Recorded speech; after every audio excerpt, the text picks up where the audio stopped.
Saudi સરકારે ભારત અને પાકિસ્તાન સહિત 14 દેશોના પ્રવાસીઓ માટે મલ્ટિપલ એન્ટ્રી વિઝા પર પ્રતિબંધ મૂકવાનો નિર્ણય લીધો છે. જાણકારી મુજબ સાઉદી અરેબિયાએ 14 દેશોના પ્રવાસીઓ માટે મલ્ટિપલ એન્ટ્રી વિઝા પર પ્રતિબંધ મૂકવાનો નિર્ણય કર્યો છે. સાઉદી સરકારે જે 14 દેશો માટે આ પ્રતિબંધ લગાવ્યો છે તેમાં Bharat, Pakistan, Bangladesh, Egypt, Ethiopia, Algeria, Indonesia, Iraq, Jordan, Morocco, Nigeria, Sudan, Tunisia અને યમનનો સમાવેશ થાય છે.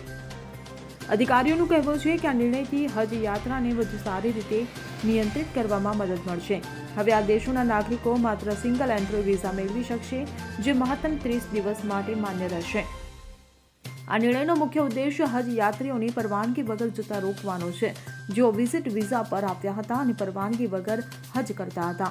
નવા નિયમોને કારણે પ્રવાસન વ્યવસાય અને પરિવારની મુલાકાત માટે 1 વર્ષના મલ્ટિપલ એન્ટ્રી વિઝા બંધ કરવામાં આવ્યા છે. જો કે હજ, ઉમરા, રાજદ્વારી અને નિવાસ વિઝા પર કોઈ અસર નહીં પડે. Bureau report CN24 news. હવે જુઓ દેશ દુનિયાની તમામ ખબરો તમારી આંગળીના ટેરવે.